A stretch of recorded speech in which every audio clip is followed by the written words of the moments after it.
हमारे साथ चंडीगढ़ से जुड़ी हुई हैं ईशा ठाकुर। तो ईशा, क्या कुछ बड़ी खबरें आज रहने वाली हैं? देखिए, आज पंजाब और हरियाणा के लिहाज से बात करें तो दोनों ही राज्यों में अहम जो घटनाक्रम हैं वो रहने वाले हैं। सबसे पहले हरियाणा की अगर बात करें तो जहां पर मेरी मौजूदगी है, हरियाणा विधानसभा का मॉनसून सत्र आज से शुरू होने वाला है। सत्र की कार्यवाही सुबह 11 बजे से शुरू होगी। सबसे पहले शोक प्रस्ताव लाया जाएगा और उसके बाद जो है प्रश्नकाल शुरू होने वाला है। लेकिन उससे पहले विपक्ष की तरफ से प्रदर्शन यहाँ पर जो नायब सैनी सरकार है उनके खिलाफ विभिन्न मुद्दों को लेकर किया जाएगा। और मॉनसून सत्र की अगर बात करें, देखिए 3 दिन यहाँ पर आज से जो सत्र की कार्रवाई है वो शुरू हो जाएगी। आज पहला दिन है, सुबह 11 बजे सत्र की कार्रवाई शुरू होनी है। कल की अगर बात करें, रक्षाबंधन है, अवकाश रहेगा और शनिवार और रविवार को भी अवकाश रहेगा। इसके बाद सोमवार और मंगलवार को सदन की कार्रवाई रहेगी। तो कुल मिलाकर कह सकते हैं कि हरियाणा विधानसभा का जो मॉनसून सत्र है वो 3 दिवसीय इस बार रहने वाला है। लेकिन कांग्रेस और साथ ही साथ इनेलो की तरफ से विभिन्न मुद्दों को लेकर यहाँ पर सैनी सरकार को घेरने की पूरी तैयारी कर ली गई है। कानून व्यवस्था की अगर बात करें, लगातार सैनी सरकार पर ये आरोप लगाए जा रहे हैं कि जो कानून व्यवस्था है हरियाणा में पूरी तरीके से चरमरा गई है। सरेआम जो गुंडागर्दी है वो सड़कों पर देखने को मिलती हैं। लोग लगातार परेशान चल रहे हैं। मॉनसून जिस तरीके से इस वक्त चल रहा है, थोड़ी सी बारिश में भी एनसीआर का जो इलाका है वो जलभराव से लबालब हो जाता है। और गुरुग्राम में भी हमने देखा कि किस तरीके से डीसी गुरुग्राम को भी ये दिशा निर्देश जारी करने पड़े कि जिस तरीके से वाटर लॉगिंग की समस्या गुरुग्राम में देखने को मिली और वर्क फ्रॉम होम तक का डिसीजन दिया गया। ये मुद्दा भी देखिए विपक्ष की तरफ से उठाया जाएगा। तो कुल मिलाकर कह सकते हैं कि मॉनसून सत्र हंगामेदार यहाँ पर रह सकता है। इसके अलावा पेपर लीक के मुद्दे की अगर बात करें या राम मंदिर में जो चढ़ावा चोरी हुआ था उसको कहीं ना कहीं कांग्रेस एक मुद्दा बनाकर भुनाने की कोशिश पूरे देश भर में कर रही है। दूसरा मुद्दा है पेपर लीक का। इन दोनों मुद्दे को यहाँ पर भी भुनाने की कोशिश की जाएगी। कांग्रेस आज प्रदर्शन करने वाली है सैनी सरकार के खिलाफ विधानसभा के बाहर। लेकिन ऐसा ही प्रदर्शन पहले भी कांग्रेस की तरफ से किया गया था, जिसके चलते विशेषाधिकार हनन जो है प्रस्ताव उनके खिलाफ लाया गया था। आज उसकी रिपोर्ट भी पेश होनी है। तो अब देखना होगा कि सदन की कार्रवाई कितने हंगामेदार रहती है। दूसरी तरफ अगर हम पंजाब की बात करें, पंजाब विधानसभा चुनाव के लिए महज 6 महीने का वक्त रह चुका है। तैयारियां देखिए अपनी तरफ से पूरे जोरों पर यहाँ पर सभी पार्टियों की तरफ से की जा रही है। यहाँ पर आम आदमी पार्टी की सत्ता में सरकार है और सरकार के खिलाफ आज सरकारी कर्मचारियों ने मोर्चा खोल दिया है। आज 1 दिवसीय हड़ताल सरकारी कर्मचारियों की तरफ से की जा रही है। सरकारी कर्मचारियों का कहना है कि वो पूरे दिन अवकाश पर रहेंगे। इसके अलावा जो अधिकारी हैं, उनके जो ड्राइवर हैं, अफसरों के जो ड्राइवर हैं वो भी आज अवकाश पर रहेंगे। और सरकारी कर्मचारियों का कहना है कि जिस तरीके से पंजाब हरियाणा हाई कोर्ट का भी आदेश आया है कि जो भी डीए बनता है सरकारी कर्मचारियों का वो उन्हें दिया जाए, लेकिन सरकार की तरफ से वित्तीय हालातों का हवाला दिया जा रहा है। और 15 दिनों के जो दिशा निर्देश यहाँ पर दिए गए थे हाई कोर्ट की तरफ से, उसे भी उस पर अमली जामा कहीं ना कहीं मौजूदा मान सरकार ने नहीं किया है। तो ऐसे में सरकारी कर्मचारियों ने मोर्चा खोल दिया है। आज पंजाब भर में उनका आंदोलन है, प्रदर्शन भी यहाँ पर किया जाएगा। लेकिन उनकी तरफ से ये भी कहा गया है कि वो लोगों को किसी तरीके से परेशानी में नहीं डालना चाहते हैं। और लोगों को भी एक संदेश भेजा गया है कि वो किसी भी सरकारी कार्यालयों में आज ना आए, क्योंकि सरकारी कर्मचारी आज हड़ताल पर रहेंगे। तो चाहे सरकारी मुलाजिम हो या युवा हो, कोई भी संगठन हो, उनकी तरफ से देखिए सरकार के खिलाफ मोर्चा खोल दिया गया है। अगले महीने यहाँ पर कोड ऑफ कंडक्ट लग सकता है। जैसे भी यहाँ पर कोड ऑफ कंडक्ट लग जाएगा उसके बाद सरकार जो है कोई फैसला नहीं ले सकती। और यही वजह है कि मौजूदा सरकार के खिलाफ जो मोर्चा है हर तरह से सभी जो अधिकारी हैं या मुलाजिम हैं उनकी तरफ से यहाँ पर खोल दिया गया है। और सरकार भी कहीं ना कहीं बैकफुट पर आती हुई नजर आ रही है। तो इस पूरे मामले को लेकर आगामी जो चुनाव है उन पर कितना असर पड़ सकता है? बिल्कुल, देखिए इसका असर पूरी तरीके से पड़ेगा। मौजूदा सरकार यहाँ पर सरकार है, 117 विधानसभा यहाँ पर सीटें हैं। और 2022 के विधानसभा चुनावों की अगर बात करें तो प्रचंड बहुमत के साथ यहाँ पर सरकार बनाई थी आम आदमी पार्टी ने। 117 में से 92 सीटें इनके खाते में आई थी। वो इसलिए आई थी क्योंकि जो पंजाब की जनता है वो कहीं ना कहीं बदलाव चाहती थी। उस बदलाव के चलते यहाँ पर आप पार्टी सत्ता में आई। लेकिन जो वादे किए गए थे जनता से, ज़मीनी स्तर पर उसे पूरा नहीं किया गया है। और यही वजह है कि जो पार्टी हैं, चाहे विपक्षी पार्टियों की बात करें, अकाली दल और बीजेपी की बात करें, पूरी तरीके से उन्होंने भी मोर्चा संभाल लिया है, कांग्रेस ने भी।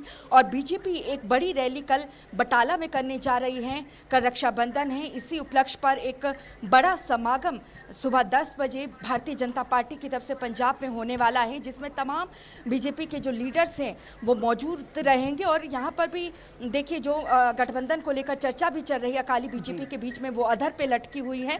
तो इस बार का जो पंजाब विधानसभा चुनाव है बड़ा ही दिलचस्प होने वाला है। जो पिछले विधानसभा चुनाव की बात करें, शिरोमणि अकाली दल का गठबंधन बीएसपी के साथ हुआ था, लेकिन मायावती की तरफ से ये कह दिया गया है कि वो अकाली दल के साथ गठबंधन तोड़ रही है। तो ऐसे में देखना ये है कि दोनों पार्टी गठबंधन करती है या नहीं। दूसरी तरफ कांग्रेस की बात करें, उनमें आपसी अंतर्कलह सामने आ रही है।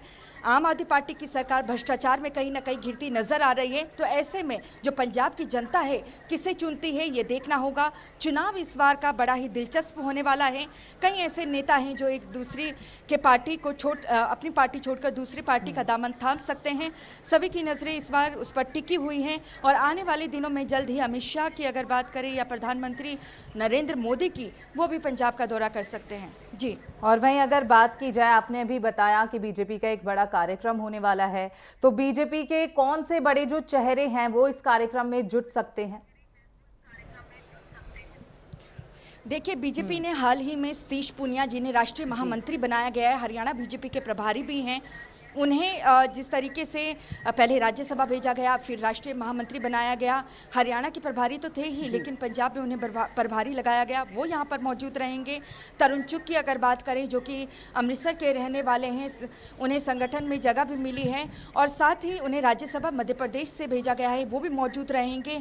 6 राज्यसभा सांसद जो कि आम आदमी पार्टी से पंजाब में गए थे, वो भी उस में मौजूद रहेंगे। और तमाम जो बड़े चेहरे दूसरी पार्टियों से आए हैं, वो इस समागम में, कार्यक्रम में मौजूद रहेंगे। लेकिन ये ज़रूर कह सकते हैं यहाँ पर कि जो बीजेपी है बड़ा कार्यक्रम तो यहाँ पर कर रही है, लेकिन अपने जो बीजेपी के कार्यकर्ता हैं, जो बड़े नेता हैं, उन्हें कहीं ना कहीं दरकिनार वो करती हुई नजर आ रही है। दूसरी पार्टी से आए हुए नेताओं को ज़्यादा तवज्जो जो भारतीय जनता पार्टी है इस वक्त पंजाब में दे रही है। उन्हें लगता है कि जिस तरीके से असम और वेस्ट बंगाल में जो बदलाव देखने को मिला, हो सकता है कि पंजाब में भी ऐसा हो। लेकिन पंजाब के अपने अहम मुद्दे हैं, और जो बीजेपी के पुराने नेता जो यहाँ पर जुड़े हुए हैं, वो कहीं ना कहीं देखिए अभी भी नाराज यहाँ पर चल रहे हैं। संगठन, जो पंजाब के संगठन मंत्री हैं, उनसे वो नाराज यहाँ पर चल रहे हैं। और यही वजह है कि बीजेपी को भी इस चुनाव, जो ये चुनाव होगा पंजाब विधानसभा का, उस बीजेपी के लिए वो राह देखिए आसान नहीं रहेगी।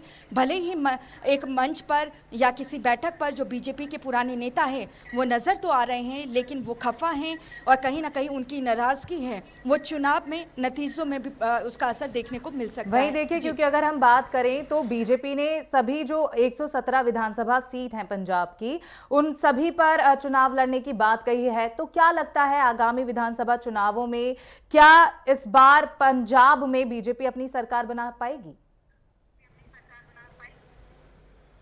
देखिए, भारतीय जनता पार्टी की यहाँ पर शिरोमणि अकाली दल के साथ तो कहीं ना कहीं गठबंधन को लेकर चर्चा चल रही है। इसके अलावा शिरोमणि अकाली दल पुनः सुरजीत, जो अलग से एक पार्टी बनी है अकाली दल से निकले हुए नेताओं की तरफ से, जो कि सुखबीर बादल से नाराज चल रहे थे, उनसे भी देखिए गठबंधन की चर्चा चल रही है। हालांकि भारतीय जनता पार्टी पूरी दबाव बनाने की कोशिश इन दलों पर कर रही है, क्योंकि इससे पहले जब कृषि आंदोलन 2020 से शुरू हुआ था, जो 2021 तक चला था, दिल्ली की सीमाओं में किसान बैठे थे, उस दौरान शिरोमणि अकाली दल ने नाता तोड़ दिया था भारतीय जनता पार्टी से। उससे पहले भारतीय जनता पार्टी और शिरोमणि अकाली दल का यहाँ पर गठबंधन रहा है लगातार। 2 बार जो है यहाँ पर उनकी सरकार भी रही है। गठबंधन होने के नाते 117 में से 30 सीटों पर भारतीय जनता पार्टी चुनाव लड़ती थी, लेकिन अब बीजेपी ऐसा नहीं चाहती है कि एक छोटे दल के तहत जो है पंजाब में चुनाव लड़ा जाए। बीजेपी चाहती है कि वो ज़्यादा से ज़्यादा सीटों पर यहाँ पर लड़े और कुछ सीटें जो हैं अकाली दल या अन्य छोटी दूसरे दलों को दिया जाए।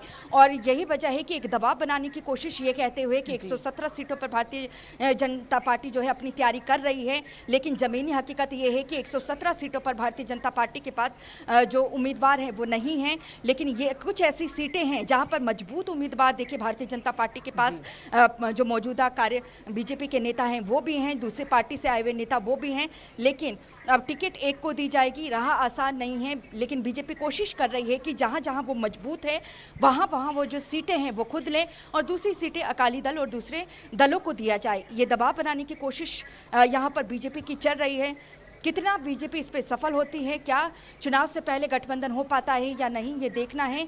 और कुछ दिनों में ही देखिए जो राजनीतिक घटनाक्रम है, जो हलचल है वो तेजी से बदलते हुए पंजाब में देखने को भी मिल सकता है, क्योंकि अगले जो महीने सितंबर की अगर बात करें तो सितंबर के मध्य में या आखिर में यहाँ पर कोड ऑफ कंडक्ट लग जाएगा और उसके बाद जो चुनावी तैयारियाँ हैं वो ज़ोरों शोरों से चलेगी और भारतीय जनता पार्टी बहुत जल्द ही चुनाव प्रभारी भी यहाँ पर लगाने वाली है। जी ईशा, आप हमारे साथ बने रहिएगा, आगे भी खबरों में आपका रुख करेंगे। साथ अनूप कुमार सिंह प्रमुख संवाददाता हमारे साथ जुड़ चुके हैं। तो अनूप, क्या कुछ जानकारी रक्षा मंत्री के दौरे को लेकर? देश के रक्षा मंत्री उत्तर प्रदेश के लखनऊ के सांसद राजनाथ सिंह लखनऊ के दौरे पर रहने वाले हैं। निश्चित रूप से जब भी वो लखनऊ के दौरे पर रहते हैं तो चूंकि काफी लोकप्रिय सांसद हैं, छोटे छोटे कार्यक्रमों में भी लखनऊ वासियों के घर भी पहुंचते हैं। इसी गणेशगंज में एक शोकाकुल परिवार में भी जाने का उनका जो कार्यक्रम जारी हुआ है। तो कुल मिला के उदाहरण इसीलिए मैंने दिया क्योंकि बहुत ही सरल स्वभाव से, सहजता से वो सभी से मुलाकात कर लेते हैं और अच्छे नेता की यही एक पहचान होती है क्या, ताकि जनता से जो दूरियां हैं वो कम होनी चाहिए अच्छे नेता के लिए। अब जब रक्षा मंत्री राजनाथ सिंह लखनऊ आते हैं तो उनके चाहने वाले लोग, उनके मिलने वाले लोग, एक बड़ी लंबी फेहरिस्त सूची होती है और उस सूची में कि लगातार उनसे मिलने के लिए लोग आते रहते हैं। यही वजह है कि एक मुलाकात का भी कार्यक्रम किया जाता है। रक्षा मंत्री राजनाथ सिंह 28 तारीख को लखनऊ पहुंचेंगे, एयरपोर्ट पर उतरेंगे, उसके बाद वहां पर उनको रिसीव करने के लिए लखनऊ के महानगर अध्यक्ष आनंद द्विवेदी, डिप्टी सीएम ब्रजेश पाठक समेत तमाम लोग वहां पर उनको रिसीव करने के लिए पहुंचेंगे। सीधे दिलकुशा गार्डन आएंगे और तमाम कार्यक्रमों का जो आयोजन किया जाएगा उसमें शामिल होंगे, चाहे पार्क के उद्घाटन की बात करें या फिर लोगों से मुलाकात करने की बात करें। काफी लोगों की लंबी चौड़ी एक फेरिस्त है जो मुलाकात करेंगे और आगामी वर्तमान में जो विकास कार्य लखनऊ में चल रहे हैं सांसदीय निधि से, उसका भी कहीं न कहीं पूरा फीडबैक भी लेंगे कि कहाँ किस काम तक कहाँ पहुंच चुका है, आगे किस तरीके से काम होना है या फिर आगे किस तरीके से और चीजों में जो कमियां मिल रही हैं उसको कैसे दुरुस्त करना है। लखनऊ की काफी वो फिक्र भी रखते हैं और छोटी बड़ी खबरों का भी संज्ञान लेते रहते हैं। यही वजह है कि रक्षा मंत्री राजनाथ सिंह जब पहुंचेंगे तो ऐसे तमाम कार्यक्रम हैं उनमें वो पहुंचेंगे, लोगों से मुलाकात करेंगे, कई विकास की जो परियोजनाएं हैं उनका भी कहीं न कहीं फीडबैक लेते नजर आएंगे। वहीं अगर बात की जाए तो सुरक्षा व्यवस्था के लिहाज से क्या कुछ चाक चौबंद इंतजाम किए गए हैं? देखिए, सुरक्षा व्यवस्था के साथ साथ चूंकि देश के रक्षा मंत्री हैं, उनका एक बाकायदा प्रोटोकॉल होता है। जब वो लखनऊ की धरती पर यानी एयरपोर्ट पर उतरेंगे तो उसके बाद उनकी सुरक्षा के घेरे में ही सारे कार्यक्रम वहां पर जारी किए जाएंगे। जिस तरीके से लखनऊ पुलिस मुस्तैद रहती है, उनकी खुद की सुरक्षा है वो भी उनके साथ चलती है। तो कुल मिला के सुरक्षा के व्यापक इंतजाम किए गए हैं। रक्षा मंत्री राजनाथ सिंह के सभी कार्यक्रमों के जो जहां पर निर्धारित समय है उन पर भी स्थानीय पुलिस है वो बाकायदा मुआयना कर चुकी है। सुरक्षा के लिहाज से तमाम जो प्रबंध है वो भी किए जा चुके हैं।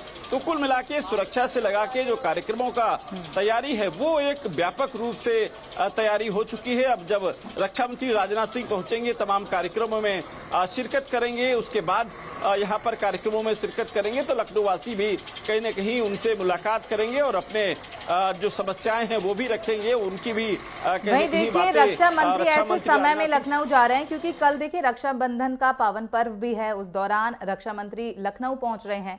तो इसे किस नजरिए से देखा जा रहा है, कितना महत्वपूर्ण इस दृष्टि से ये जो पूरा कार्यक्रम है रक्षा मंत्री का रहने वाला है? देखिए, रक्षा मंत्री भाई बहन का एक स्नेह प्यार का एक पर्व माना जाता है और जब रक्षा मंत्री लखनऊ में जब होते हैं तो उनके राखी बांधने के लिए तमाम बहनें वहां पर पहुंचती हैं और इस कार्यक्रम को भी वहां पर जो बहनें पहुंचेंगी तो एक वहां पर तमाम बहनें होंगी। तो निश्चित रूप से जिस तरीके से रक्षा मंत्री के साथ साथ सरकार ने भी तमाम इंतजाम किए गए। हम इस वक्त हमारी जो मौजूदगी है बस अड्डे पर है, एयरपोर्ट रोडवेज के, यहाँ पर तमाम महिलाएं देखिए किस तरीके से यहाँ पर अपने भाई की राखी बांधने के लिए निकल चुकी, क्योंकि आज सुबह 6 बजे से और 29 तारीख रात 12 बजे तक के लिए सभी बहनों के लिए फ्री यात्रा सरकार की तरफ से की गई है। उनके साथ में एक बहन के साथ में एक उनका भाई, बेटा या फिर जो साथी होगा वो भी कहीं न कहीं आज फ्री यात्रा कर सकेगा। तो बड़ी संख्या में जो महिलाएं हैं वो भी एयरपोर्ट पर लखनऊ बस अड्डे पर पहुंची हैं। सुबह 6 बजे से ही यहाँ तमाम महिलाओं की ठीक इसी तरीके से जो भीड़ है वो यहाँ पर देखने को मिली है। निश्चित रूप से जिस तरीके से योगी सरकार ने व्यवस्थाएं की है, परिवहन विभाग की तमाम व्यवस्थाओं के साथ साथ जो बसें हैं वो अतिरिक्त लगाई गई हैं। अगर कहीं भीड़ ज्यादा किसी जिले की या कहीं की होती है तो वहां पर वो अतिरिक्त बस तुरंत यहाँ से भेजी जाएगी ताकि बहनों को दिक्कत न हो किसी प्रकार की, ये व्यवस्था की गई है। दूसरा, मुख्यमंत्री योगी आदित्यनाथ का एक कार्यक्रम आज सुबह करीब 10 बजे के आसपास अभी शुरू होने वाला है स्टार्टअप नीति को लेकर के। स्टार्टअप नीति को लेकर के मुख्यमंत्री योगी आदित्यनाथ वहां पर शिरकत करने वाले हैं। स्टार्टअप नीति को बढ़ावा देने के लिए प्रोत्साहन राशि भी वहां पर देंगे और प्रोत्साहन राशि के साथ साथ जो प्रमाण पत्र भी वहां पर वितरित करेंगे। स्टार्टअप नीति कहीं न कहीं युवाओं के लिए एक प्रेरणा बनती है, युवाओं को रोजगार से जोड़ने की या फिर एक प्लेटफॉर्म उपलब्ध कराती है। यही वजह है कि मुख्यमंत्री योगी आदित्यनाथ स्टार्टअप नीति के साथ साथ तमाम जो परियोजनाओं को खुद वो देखते हैं और खुद समझते हैं, उसके बाद उसको। तो अगर बात की जाए तो स्टार्टअप नीति से अगर हम बात करें तो स्टार्टअप नीति से जो युवाओं के लिए उद्योग के जो पूरे रास्ते हैं वो और ज्यादा कितने खुलने वाले हैं, और कितना यूपी की अगर हम बात करें तो यूपी में उद्योग को कितनी और ज्यादा महत्व मिलने वाला है? निश्चित रूप से स्टार्टअप नीति 2026 की जो पुस्तक का विमोचन करेंगे, उस पुस्तक में सबसे पहले उस स्टार्टअप नीति का इतिहास होगा। जिस तरीके से उत्तर प्रदेश में स्टार्टअप नीति ने नए आयाम को का गठन किया है, नए आयाम को जोड़ा है।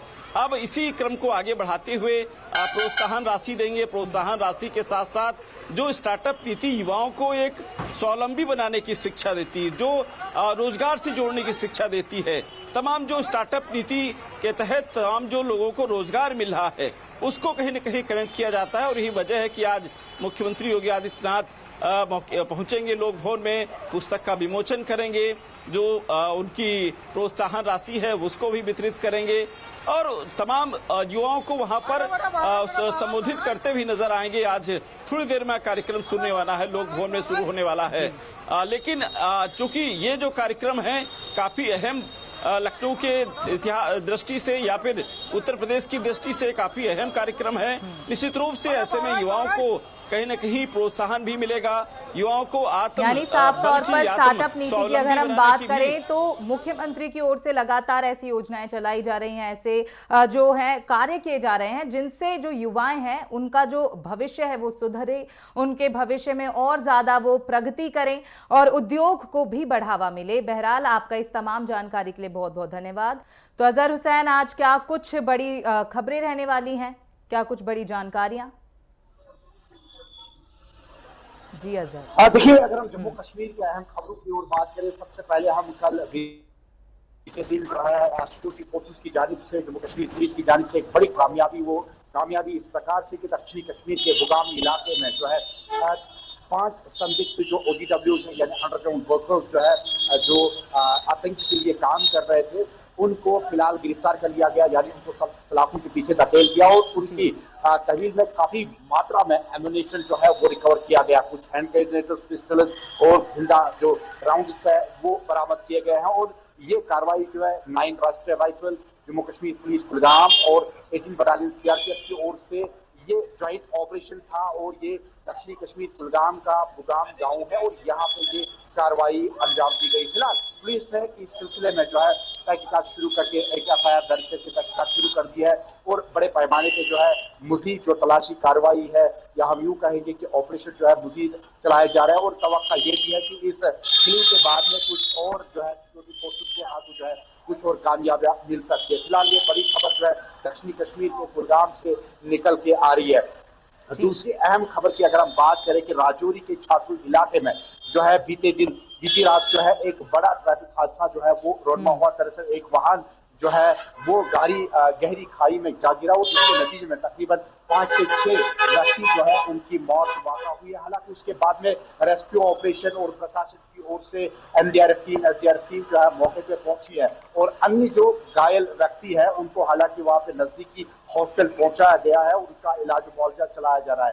हालांकि उसके बाद में जो है ट्वीट करके जो LG Manoj Sinha, chief minister Omar Abdullah और अन्य बाकी जो नेता है उन्होंने भी शोर जो है वो जाहिर किया है और रेस्क्यू ऑपरेशन में भी मजीद शिद्दत लाई जा रही है। अगर हम तीसरी खबर की अगर बात करें मौसम के हवाले से, तो मौसम में लगातार हम देख रहे हैं कि जम्मू कश्मीर में साफ तौर पर उसका जो बदलता हुआ तेवर जो है वो साफ तौर पर दिख रहा है। हालांकि दिन में जो है तपती हुई धूप साफ तौर पर दिख रही है, लेकिन रात के समय जो है रात के होते होते तेज हवाओं का जो प्रकोप है वो अक्सर बेशतर इलाके में देखने को मिल पा रहा है। इधर जो है नेशनल हाईवे अथॉरिटी यानी ट्रैफिक पुलिस की जानिब से भी एडवाइजरी जारी की गई है। पर्टिकुलरली नेशनल हाईवे 44 और नेशनल हाईवे जितने भी जो पहाड़ी क्षेत्रीय इलाके से जितने भी नेशनल हाईवे गुजर रहे हैं वहां से एडवाइजरी जारी की गई है कि लोग जो है वो जो है एहतियात से बरतें और एहतियात से अपना सफर शुरू करें और पर्टिकुलरली उन एरियाज में जहां पे लैंडफोन एरिया है और वहां से भी जो है उन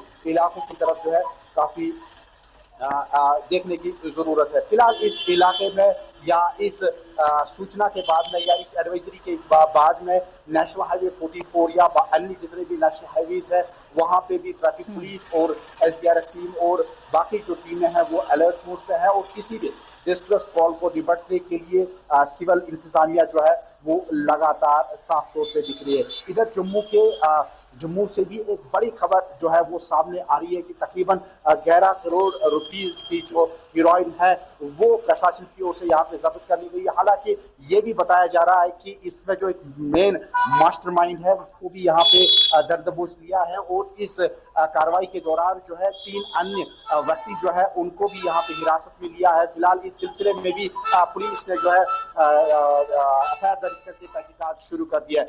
ये कुछ अहम खबरें थी जो हमने अपने दर्शकों के साथ साझा की जो जम्मू कश्मीर से सामने आ रही है। जी वहीं अगर बात की जाए जो बड़ा सड़क हादसा हुआ है जिसमें 6 लोगों की दर्दनाक मौत हो चुकी है, क्या उनके परिवारजनों के लिए मुआवजे का ऐलान अभी तक किया गया है? देखिए फिलहाल मुआवजे का ऐलान जो है अभी जो है ऑफिशियली तौर पे सामने नहीं आया। अलबत्ता जितने भी इसमें घायल हुए हैं उनका इलाज जो है वो चल रहा है क्योंकि ये बीती रात जो है लेट आवर्स में ये हादसा पेश आया है और उसके बाद में लगातार इस पे जो है रेस्क्यू ऑपरेशन चलाया जा रहा है और ये भी पता लगाया जा रहा है कि क्योंकि पुलिस की जानिब से ये भी पता लगाया जा रहा है कि किन कारणों से ये जो हादसा है वो सामने आया है ये भी देखा जा रहा है। फिलहाल प्रशासन की ओर से कोई एक्सक्रीशा जो है उस प्रकार से कोई भी अभी ट्वीट या कोई भी घोषणा सामने नहीं आएगी आ गई है, लेकिन लेट आवर्स तक जो है या आफ्टरनून से शाम होते होते वो भी जो है तवक्का है कि उसकी भी घोषणा यहाँ पे और वहीं क्या जो घायल हैं उनकी कोई भी अभी तक जानकारी सामने आई है कि उनकी स्थिति फिलहाल कैसी बनी हुई है? फिलहाल उनका इलाज चल रहा है, वो भी खतरे से बाहर दिखाई दे दिया। हालांकि उनको ज्यादा गंभीर चोटें भी नहीं आई है और इलाज जो है वो बड़े पैमाने पे उनका भी चल रहा है। और अगर सर बात करें कुलगाम की, तो जो सुरक्षा बलों ने बड़ी कार्रवाई की है, तो अब तक अगर हम बात करें तो हथियारों का जखीरा कितना अब तक बरामद किया गया है और कितने लोगों को गिरफ्तार किया गया है? कोई गिरफ्तारी अभी तक हुई है या नहीं हुई इस पूरे मामले में? देखिए मैं थोड़ा सा विस्तार में बता दूं कि इससे पहले जब दक्षिणी कश्मीर में जो एक आतंकी जो घटना जो पेश आई जिसमें जो है निवासी जो थे जो पूर्व निवासी जो मजदूर थे उनकी यहाँ पे जब गोली मार के हत्या की गई थी जो कि एक ईंट के भट्टे में काम कर रहे थे, तो उसके बाद में सिक्योरिटी फोर्सेस तब से लेकर अलर्ट थी, लगातार तलाशी कार्रवाई भी की जा रही है और इसी सिलसिले के या इसी ऑपरेशन को आगे बढ़ाते हुए इसी दक्षिणी कश्मीर के बुगाम इलाके में लेट आवर्स में ये काफी लंबा ऑपरेशन भी चला, सिर्फ अभियान भी चला। हालांकि इसके बाद में अभी बताया जा रहा है कि इसमें जो है संदिग्ध जो 5 व्यक्ति है उनको जी। गिरफ्तार कर लिया गया है और अन्य और के साथ भी इसके बाद में क्लू मिल सकता है जितने इसमें इसके पीछे होंगे। लेकिन फिलहाल जो संख्या है, जो आंकड़ा है, इसमें कई एक पिस्टल जो है वो बरामद किए हैं, कई हैंड ग्रेनेड भी बरामद किए गए हैं और जिंदा कारतूस भी यहाँ पे बरामद कर लिया गया है। लेकिन फिलहाल पुलिस ने जिस तरीके से हमने पहले भी बताया कि इसमें बाकायदा तौर पे एफआईआर दर्ज करके तहकीकात शुरू कर दी और मजीद रोशनी के दौरान या इस कार्रवाई के दौरान पूछताछ की जा रही है कि इनके पीछे और किनका हाथ है या इस गिरोह के साथ और कितने मुंसलिक है या इसमें क्या कुछ सामने आता है, इसका फिलहाल जो है इंतजार रहेगा।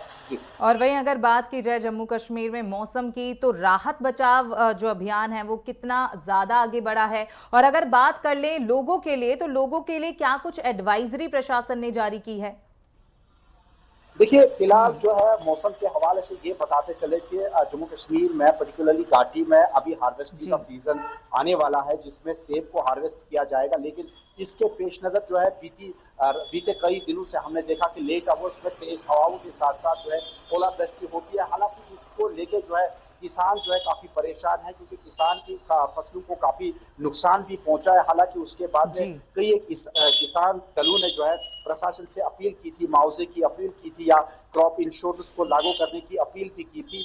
लेकिन मौसम के तेवर जो है बिल्कुल बदलते हुए दिख रहे हैं। हालांकि बीते 1-2 दिन से मौसम में काफी सुधार देखने को मिल पा रहा है, लेकिन वेदर एडवाइजरी के मुताबिक अगले कई एक दिनों तक जो है मौसम में फिर से परिवर्तन देखने को मिलेगा। और जिस प्रकार से नेपाल में जो बाढ़ आई है, ग्लेशियर जो है वो पिघल गए हैं और इस प्रकार से पहले ही एडवाइजरी जारी की गई है कि लोग जो है वो एहतियात बरतें और एनडीआरएफ टीम, एसडीआरएफ टीम हमेशा की तरफ या प्रशासन जो है हमेशा की तरफ जो है रेडी है और हर एक इलाके से जो है डिस्ट्रेस कॉल को निपटने के लिए जो है कंट्रोल रूम तैनात किए गए हैं और कंट्रोल रूम जो है 24/7 जो है वो लगातार डिस्ट्रेस कॉल को निपटने के लिए वो रेडी है। और उसके साथ साथ प्रशासन के साथ साथ यहाँ पे जो है क्यूआरटी यानी क्विक रिस्पांस टीम भी वो भी अलर्ट मोड पे दिखाई दी है। फिलहाल इस एडवाइजरी को लेके भी प्रशासन आम लोगों को भी जो है एडवाइजरी या अवेयरनेस देते हुए नजर आ रहे हैं।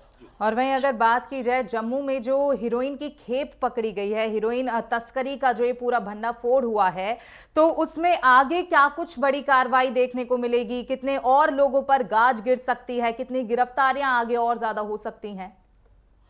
देखिए, ये जम्मू का क्षेत्रीय इलाका है और जम्मू के सटीक वाले कई एक इलाके ऐसे आते हैं जो कि एलओसी के साथ जो है बिल्कुल सटीक है। और हमने देखा कि बीते कई महीनों से जब आतंकियों का यहाँ पे सिक्योरिटी फोर्स ने सफाया किया था और उसके बाद में आतंकियों का ये लक्ष्य था कि जम्मू कश्मीर में किसी न किसी तरीके से ये नशे की जो चीजें हैं उनको समाप्त करे ताकि यहाँ के नौजवानों को जो है यहाँ पे तबाह किया जाए। फिलहाल लगातार जम्मू कश्मीर पुलिस या सेना या बीएसएफ की जानिब से लगातार कार्रवाई की जा रही है क्योंकि इससे पहले जो है ड्रोन ड्रॉपिंग का मामला भी सामने आया। ड्रोन के जरिए जो है ये तस्कर किया जा रहा था, ड्रोन ड्रॉपिंग के जरिए ये तस्कर किया जा रहा था। लेकिन अब की बार क्योंकि इसमें जो है गिरफ्तारियां भी अमल में लाई गई है, जैसे मैंने कहा कि इस हीरोइन का जो ये तस्कर था, इसमें जो मास्टरमाइंड था, अब की बार प्रशासन का मानना है, सिक्योरिटी फोर्स का मानना है कि उनको भी जो है दरदबोश किया है। लेकिन अब ये जांच का विषय है कि इसमें मजीद कितनी कार्रवाई होगी और कितने इसमें मजीद गिरफ्तारियां होगी, ये फिलहाल जांच का विषय है। वही ये जो तस्करी की जाती थी, क्या ये कोई जानकारी सामने आई है कि किन किन राज्यों में हीरोइन की तस्करी की जाती थी? देखिए, इससे पहले जिसमें कि मैंने पहले ही कहा कि सांबा का इलाका, जम्मू का जो सांबा डिस्ट्रिक्ट है या राजौरी डिस्ट्रिक्ट है, पुंछ राजौरी, जो कि बिल्कुल एलओसी यानी पाकिस्तान के जितने भी सटीक वाले जो इलाके हैं जो बिल्कुल उनके नजदीक में पड़ते हैं, तो वहां से हमने देखा कि लगातार जो ड्रग स्मगलिंग जो है वो वहां से की जा रही थी या ड्रोन के जरिए जिस तरीके से ड्रग भेजे जा रहे थे। और इसको जो है सिक्योरिटी फोर्स प्रशासन जो है वो लगातार कार्रवाई की जा रही है।